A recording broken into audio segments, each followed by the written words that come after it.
નમસ્કાર મિત્રો, સ્વાગત છે તમારું HNGU સ્ટડી પોઈન્ટ યુટ્યુબ ચેનલના એક નવા વિડીયોમાં। મિત્રો, આજના આ વિડીયોની અંદર આપણે હેમચંદ્રાચાર્ય ઉત્તર ગુજરાત યુનિવર્સિટી દ્વારા સેમેસ્ટર 1, સેમેસ્ટર 3 અને સેમેસ્ટર 5ના જે વિવિધ પરિણામો જાહેર કરવામાં આવે છે એના વિશે વાત કરવાના છીએ। આજના આ વિડીયોની અંદર આપણે જોઈશું કે યુનિવર્સિટી દ્વારા કયા કયા પરિણામ જે છે એ જાહેર કરી દેવામાં આવે છે અને તમે આ પરિણામ જે છે એ કઈ રીતે જોઈ શકો છો।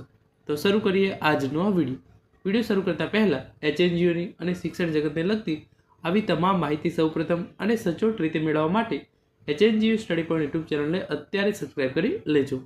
તમે આ જોઈ શકો છો, રિઝલ્ટ જોવા માટે HNGUની જે વેબસાઇટ છે ngu.ac.in આ વેબસાઇટ પર હું આવી ગયો છું। આ વેબસાઇટની લિંક છે એ તમારા માટે નીચે ડિસ્ક્રિપ્શન બોક્સની અંદર આપવામાં આવેલી છે। એની અંદર જે રિઝલ્ટનું સેક્શન છે એની અંદર હું આવી ગયો છું। તો એની અંદર તમે જે સૌપ્રથમ રિઝલ્ટ તમે જોઈ શકો છો, યુનિવર્સિટી દ્વારા જે પરીક્ષા ઓક્ટોબર 2024ની અંદર લેવામાં આવી તેની અંદર BSc નર્સિંગ સેમેસ્ટર 3નું પરિણામ જે છે એ યુનિવર્સિટી દ્વારા જાહેર કરી દેવામાં આવ્યું છે। એના પછી યુનિવર્સિટી દ્વારા જે પરીક્ષા નવેમ્બર 2024ની અંદર લેવામાં આવી તેની અંદર MSc semester 3 analytical chemistry, environment science અને ફિઝિક્સ જે આ 3 વિષય છે એની અંદર MSc સેમેસ્ટર 3નું પરિણામ જે છે એ જાહેર કરી દેવામાં આવ્યું છે। સાથે સાથે BSc સેમેસ્ટર 3 અને BSc સેમેસ્ટર 5નું પરિણામ અને BCA સેમેસ્ટર 5નું પરિણામ જે છે એ યુનિવર્સિટી દ્વારા જાહેર કરી દેવામાં આવ્યું છે।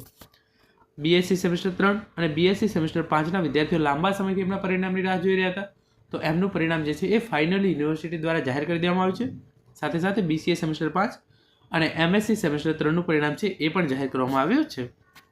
2 દિવસ પહેલાં યુનિવર્સિટી દ્વારા MSc સેમેસ્ટર 2 ફાર્મા કેમિસ્ટ્રી અને ડિસેમ્બર 2024ની જે પરીક્ષા હતી એની અંદર M.Ed સેમેસ્ટર 1 અને PGD YD સેમેસ્ટર 1નું પરિણામ જે છે એ જાહેર કરવામાં આવ્યું હતું અને M.Ed સ્પેશિયલ સેમેસ્ટર 1નું પરિણામ પણ યુનિવર્સિટી દ્વારા જાહેર કરી દેવામાં આવ્યું હતું। તો ઇન શોર્ટ તમે જોઈ શકો છો, semester 3 BSc nursing semester 3, MSc semester 3, BSc semester 3, BSc semester 5, BCA semester 5, M.Ed semester 1, M.Ed special semester 1 આ તમામ પરિણામો જે છે એ યુનિવર્સિટી દ્વારા જાહેર કરી દેવામાં આવે છે। આ રિઝલ્ટ જોવા માટે તમારે આ વેબસાઇટ પર આવી જવાનું છે, પછી કોઈ પણ રિઝલ્ટ પર તમારે જે છે એ ક્લિક કરી દેવાનું છે। તો આ રીતે તમારી સામે જે છે એ રિઝલ્ટનું પેજ છે એ ખુલશે। આપણે વેઇટ કરીએ છીએ થોડી। તો એની અંદર તમારે સિલેક્ટ એક્ઝામ યરની અંદર તમે જે યરની અંદર એક્ઝામ આપ્યું એ સિલેક્ટ કરવાનું છે। ફોર એક્ઝામ્પલ ડિસેમ્બર 2024 અને પછી તમારે સબમિટ આપી દેવાનું છે।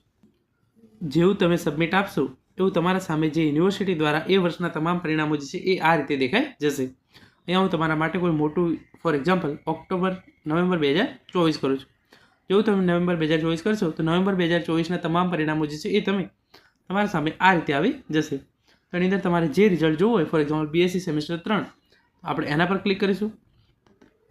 અત્યારે સર્વર અનઅવેલેબલનો પ્રોબ્લેમ આવે છે, પરંતુ જેવું તમે એના પર ક્લિક કરશો તો અહીં અત્યારે સર્વિસ અનઅવેલેબલનો પ્રોબ્લેમ આવી રહ્યો છે, પરંતુ પછી તમારા સામે તમારો સીટ નંબર નાખવાનો, તમારું જે છે એ સેમેસ્ટર સિલેક્ટ કરવાનો એ તમામ ઓપ્શન આવશે અને એના પછી તમે તમારું પરિણામ જે છે એ જોઈ શકો છો। અત્યારે સર્વરનો ઇસ્યુ આવી રહ્યો છે, તમે પણ પરિણામ થોડા સમય પછી ચોક્કસથી જોઈ શકશો। Thank you so much for watching.